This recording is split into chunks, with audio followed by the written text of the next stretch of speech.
Hi, everybody. Welcome back to Salted Hash. My name is Steve Reagan, Senior Staff Writer at CSO Online. Today, we're going to be talking about mass transit, public transit system being the next big cyber attack victim.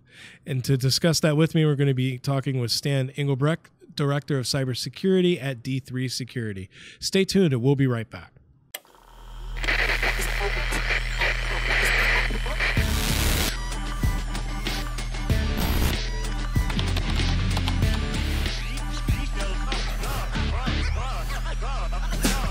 Welcome back. Stan, it's good to see you. I'm glad you're here. Thanks for joining me. Pleasure. So today we're going to talk about public transit being the next big target when it comes to cyber attacks. And this is one topic that has particular interest to me because a lot of these transit systems were built during a time when security was either added on after the fact or it just really wasn't a consideration at all. But here and now, today, these systems are becoming increasingly interconnected.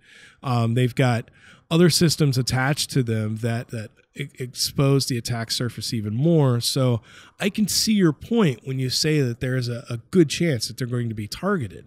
But I'm curious to know your reasoning behind that thought process. Explain that one to me. If you take a look at the systems as a whole, and you mentioned it, like, security by design is not something that was ever thought of in these areas. Our own public transit system here in Vancouver, British Columbia, 1986 is when it was developed. It's not a system.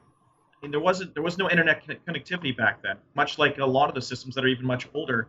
So the idea that somebody would attack a mass transit system probably never really came into people's beings in that particular case.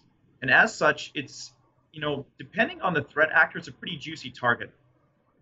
You're talking about being able to do a lot of damage with probably very little effort, just because of the fact that this security by design was never in the forefront of people's thought process at that particular point of development. So when it comes to some of the attack surface itself, what are some things you've seen that are good examples of why these systems would be so vulnerable?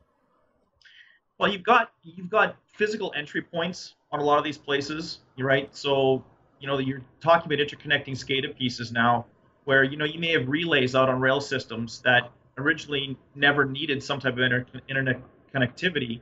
And now, all of a sudden, that relay point has to have an entry, right? It's got to have some type of a wire or wireless capability to be able to talk with a centralized system. Other than putting a lockbox on it, if it wasn't really designed with security in mind, somebody can break into these things.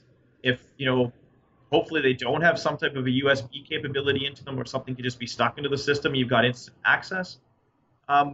You're talking about, again, something where the security wasn't part of the forethought, and now they want to make things more efficient. So, I'll probably be referring quite a bit to our own system because I'm more familiar with it here.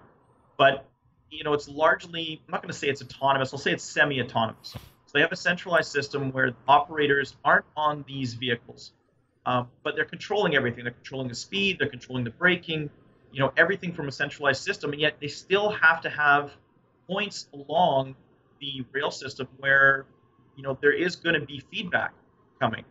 And these points of entry are, they can be a bit weird, a bit worrisome when it comes to having, getting direct access to a centralized system through one of these remote points. So to kind of branch off of that, you had mentioned autonomous systems, and the other thing I wanted to talk about was like the autonomous cars. The Tesla, the driverless Google cars, Uber cars, whatever you want to call them. They have this same type of design to where there's automation, it's driverless and everything. But the difference, I think, is whereas these old transit systems weren't designed with security and protection in mind, these newer systems are, but they still have problems. What do you think? Are they going to be, just as big of a juicy target for criminals, or is it because they were kind of designed with security in mind, they're not going to be as an attractive target? No, I think they're probably going to be really attractive. I would think from a cyber criminal perspective, probably more attractive.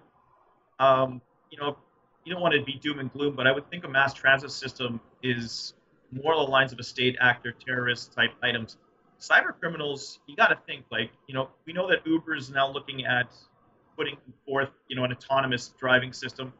Volvo just bought didn't Volvo just buy like a couple, I think it was 20,000 autonomous vehicles? Yeah. In there, you're talking about something that there's going to be revenue involved in there somehow. And while security by design is more in place, I mean, you look at the Tesla hacks that have happened in the past, these are still human-built systems. And there are going to be flaws. There's going to be problems in the software. I would say maybe the attack surface is going to be less than what you maybe have in a mass transit system. But in terms of being a juicier target, I would think that, if you're a cyber criminal and Uber's got 20,000 autonomous cars running around, you got to think they're going to look at this going, there's got to be a lot of information in these systems that I can go get into and make money on. Fair point. So, excuse me, kind of related, kind of unrelated, since we're going to shift away from the public transit system. All today during my interviews, I've asked a couple of people the same basic question, and that is, there's been a lot of stuff going on this year in security, but when it comes to everything that's happened, what's one thing, good or bad, that has gotten your attention, that's made you like stand back and either say wow or what are you thinking? Why would you do that? What's your moment in 2017? 2017. Correct me if I'm wrong. I think the one that's sticking in my head is really the power grid attack in the Ukraine. It might have been 2016. Forgive me if it is, but that one really sticks out in my mind because that one, I mean, if you read the articles on it and the guys that are sitting at these systems and watching their mouses move across the screen and they have no control over what's happening and they're just watching the power grid get shut off, and then they try to intervene, the computer just gets turned off and they're helpless. While that was a bit of a scary thing, I think on the positive side of that, that's a good wake-up call. Because I know, talking to public infrastructure people here, I have, I've talked and have a fairly good relationship with the CISO of British Columbia here. I mean, he figures that even in BC, 5% of all public systems are, have some type of a decent security in place. That type of an attack with the Ukraine power grid is a bit of a wake-up call. We as a society need to wake up a little bit more, and I think that's a bit of a good call in that term. And we know that political change takes a long time. Glacial pace is often gets used in that frame of reference. But if the society as a whole can say, hey, you know what, these type of attacks are real and they're going to affect us, can you guys really start doing something about it? If that starts getting shouted out more from the public as a whole, I think it's a really good sort of impetus for change. And as scary as the Ukraine power attack grid was, you know what, if it's used properly and we analyze it and use it as a change or a point of change for us, that's a positive side I'm going to take out of that. Excellent. Stan, thanks again for joining us. I appreciate you coming on. I look forward to having you back. And if people wanted to look you up on social media, say Twitter or something like that, where would they find you?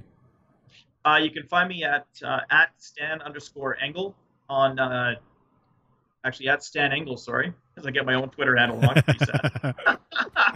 At Stan Engel on Twitter, and you can find me on my LinkedIn profile. You can also find me at d3security.com as well. Awesome. Thanks again for joining us. We look forward to having you back.